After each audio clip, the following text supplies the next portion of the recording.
Trânsito complicado, contas para pagar, cobranças no trabalho e em casa. Muitos problemas e pouco tempo para resolver tudo. O estresse tem atingido cada vez mais pessoas e isso pode se refletir no comportamento das famílias. Estamos aqui no estúdio com a psicóloga que é especialista em estresse. Ela vai conversar com a gente sobre o assunto. Bom dia, Sueli. Bom dia a todos. Sueli, qual é o sinal de que a relação entre pais e filhos está estressada? Você começou muito bem falando sobre o estresse que está no nosso cotidiano, né? Então, todos nós estamos expostos a essas situações, pais e filhos, né?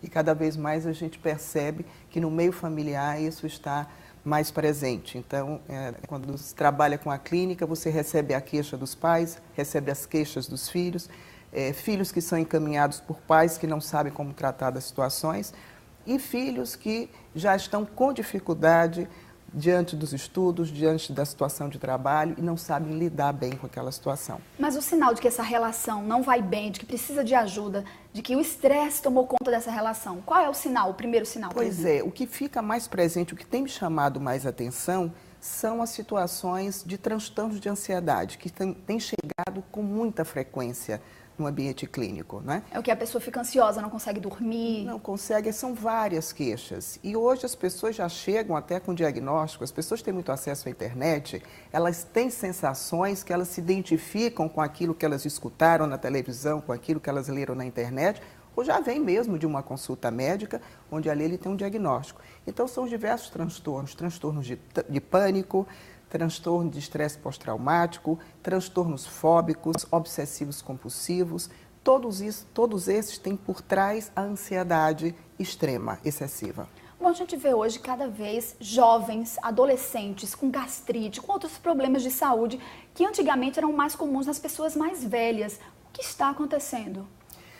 Pois é, eu tenho percebido que esses jovens, eles trazem essas sensações muito intensas, eles estão com dificuldade de se colocarem no mundo por conta dessa ansiedade extrema. E o que é que eu tenho percebido mais, Vanessa, é que esses jovens, eles têm se sentido muito sozinhos, né? Porque eles também estão em famílias ou lidando com pessoas que estão muito envolvidas nas suas situações de vida e que não estão dando conta dessas situações, né? É muito importante entender que a ansiedade, ela é uma emoção que traz um desconforto diante de situações que eu entendo como perigosas, né? Esse perigo ele pode ser real ou imaginário, mas eu compreendo, eu interpreto a vida de uma forma desconfortável, e aí isso nós chamamos de ansiedade. Bom, um pai que está agora nesse momento com um filho ansioso dentro de casa, que está com problema de relacionamento com amigos, que está sofrendo, está chorando muito, não quer comer, está emagrecendo ou está engordando, enfim, está diferente do que habitualmente era esse filho. O que esse pai deve fazer? É tentar conversar com o filho? Qual deve ser o primeiro passo? Pronto. Realmente os sintomas são os mais diversos, né?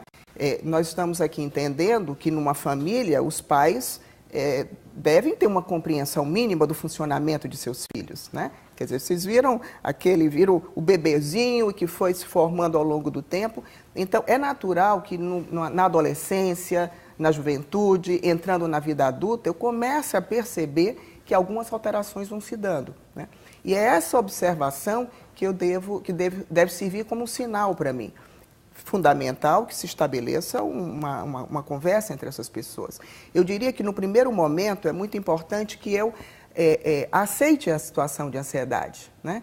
Quer dizer, algumas pessoas, eu percebo, algumas famílias, têm dificuldade de reconhecer esses sintomas ansiosos. Então, é um pouco porque não observam bem não o observam, filho. ou então aquelas situações geram tanto desconforto. Imaginar que o meu filho está muito isolado. Quero só tapar o sol com a peneira. Exato. O meu filho está procurando recursos, meu filho está bebendo mais, meu filho pode estar interessado pela droga, que são reações já de fuga diante dessas situações. São atitudes comportamentais já de fuga diante de situações extremadas, não é? Então, o primeiro ponto é, não finja que isso está acontecendo, né? Não põe embaixo do tapete. Procure encarar as situações de ansiedade como tal. A ansiedade faz parte da nossa vida. Eu preciso, se ela é excessiva, que eu preciso ter uma compreensão disso e conversar, estabelecer uma relação.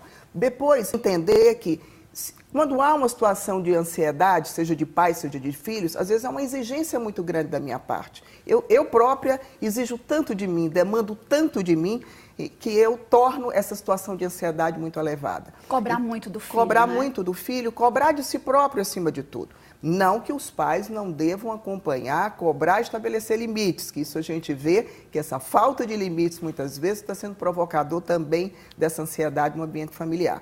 Mas, uma vez que eu compreendo que aquilo é um estado alterado, que a ansiedade está se tornando extrema, que eu aceite essa ansiedade, que eu sente para conversar, que eu entenda que padrão de exigência aquela pessoa, o meu filho ou eu próprio estou estabelecendo, porque na hora que eu faço isso, eu coloco a ansiedade no nível que eu posso tratar, que eu posso conversar sobre isso. E como enfrentar aquele estresse diário no trânsito, para quem está no carro, para quem está dentro do ônibus? Como é que a gente pode lidar com esse estresse para não prejudicar a saúde? Pois é, como eu disse, o primeiro ponto é reconhecer que eu me coloco em situação de muita ansiedade ou de estresse diante de determinados estímulos, que podem estar fora de mim, que nós chamamos os estressores externos, que o trânsito, as relações interpessoais, o meu ambiente de trabalho, o meu chefe na organização, são estressores que estão fora. Mas também a forma como eu encaro o mundo, que nós chamamos de estressor interno, né?